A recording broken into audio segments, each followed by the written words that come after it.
Assalamualaikum warahmatullahi wabarakatuh. Saya Fitri Mariana dari kelas MN19C. Dalam video satu ini saya akan menjelaskan apa itu obligasi. Obligasi adalah surat utang yang berasal dari perusahaan atau instansi pemerintah. Fungsinya sebagai bentuk peminjaman uang, kemudian nanti pembayarannya sesuai jumlah pokok utang dan bunganya.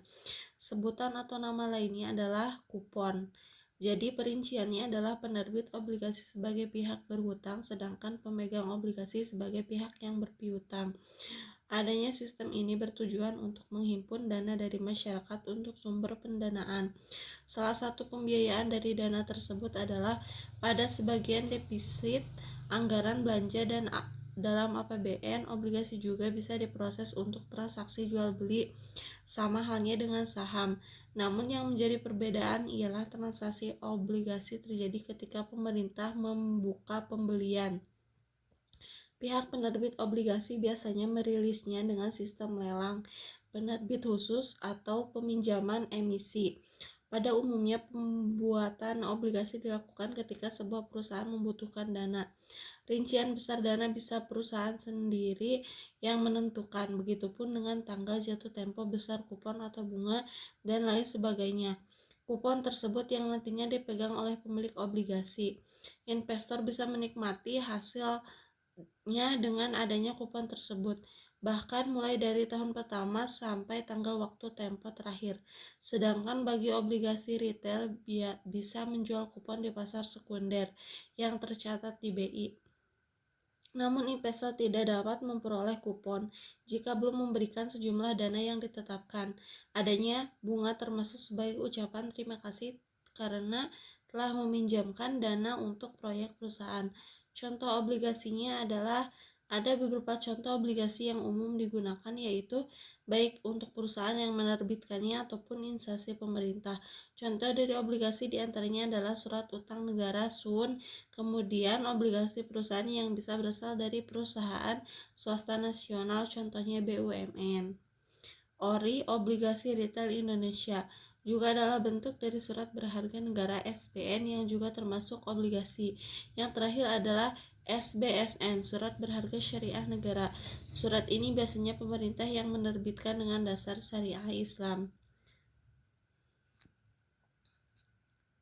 Perbedaan obligasi dengan saham yaitu obligasi adalah saham sama dokumen penting yang perusahaan diterbitkan. Keduanya juga membawa keuntungan bagi investor maupun bagi perusahaan sendiri. Namun tentu terdapat perbedaan yang sangat jelas antara keduanya, yaitu tentang fungsi. Jika surat saham merupakan fungsi sah kepemilikan perusahaan, perbedaan dengan obligasi sebab fungsi surat obligasi hanya sebagai bukti piutang saja, jadi bukan tanda kepemilikan sah porsi perusahaan. Yang kedua, masa berlaku. Surat obligasi memiliki tanggal jatuh tempo sehingga masa berlakunya hanya sampai tanggal tersebut. Setelah perusahaan mengembalikan uang atau utangnya kepada investor sesuai tanggal jatuh tempo, maka keuntungan investor peroleh juga sampai di sana. Berbeda dengan masa berlaku pada saham, yaitu tidak ada batasnya selama investor tidak menjual sahamnya. Masa kepemilikan tetap di tangan, keuntungan juga terus diperoleh selama saham masih tersimpan. Yang ketiga, adanya inflasi, gejolak kondisi ekonomi atau perubahan kondisi politik bisa mempengaruhi harga jual saham. Naik turun harga saham memang sangat bergantung pada kondisi tertentu. Dengan begitu resiko dan yang investor hadapi cukup besar. Yang keempat, besarnya keuntungan. Obligasi dan saham memiliki nilai keuntungan yang berbeda. Keuntungan saham lebih besar karena berasal dari jumlah saham investor miliki. Selain itu juga mendapat dari hasil laba perusahaan. Jadi jika sebuah perusahaan memperoleh laba besar dari bisnisnya, maka investor juga mendapatkan pembagian keuntungannya. Namun resikonya juga lebih besar daripada obligasi, terutama ketika perusahaan mengalami penurunan. Sedangkan keuntungan dari obligasi terpaku pada ketentuan bunga pada surat obligasi.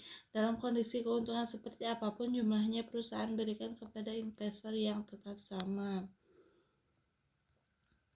5. Pembagian keuntungan. Seperti penjelasan sebelumnya bahwa keuntungan obligasi berasal dari bunga. Perusahaan tentu wajib melunasi bunga tersebut kepada investor, baik perusahaan penerbit obligasi mengalami peningkatan ataupun penurunan. Yang keenam, pajak. Investor pemegang saham harus membayar pajak karena adanya dividen termasuk jenis pendapatan, namun pembayarannya tidak investor lakukan sendiri, melainkan sudah terpotong otomatis, dan dividen berbeda halnya dengan obligasi yang pajaknya termasuk dalam biaya perusahaan. Dengan begitu seakan-akan tidak ada pajak yang harus investor bayar. Yang ketujuh, hak campur perusahaan. Disebabkan pemegang saham termasuk dari bagian pemilik perusahaan, maka juga memiliki hak suara. Hak campur tangan tersebut termasuk dalam menentukan kebijakan perusahaan dalam rapat. Yang kedelapan, kebijakan ketika likuidasi. Likuidasi adalah proses pembubaran perusahaan dan penyelesaian urusannya, mulai dari menjual harta perusahaan, melunasi hutang, menagih hutang ke rekan bisnis, hingga pembagian sisa harta. Pemilik obligasi akan menjadi prioritas jika kondisi perusahaan sudah pailit. Yang 9, kemungkinan resiko yang harus dihadapi investor. Sedangkan investor harus memahami risiko apa kemungkinan terjadi baik pada saham maupun obligasi. Pada obligasi, kemungkinan terbesar adalah perusahaan gagal bayar. Penyebabnya bisa dari perputaran uang perusahaan yang tidak bagus. Dengan begitu, pembayarannya bisa melewati jatuh tempo. Tentu hal itu akan merugikan sebab tidak ada pengembalian utang secara pasti. Sekian video ke-1 ini. Mohon maaf bila dalam menjelaskan ada kesalahan. Terima kasih. Wassalamualaikum warahmatullahi wabarakatuh.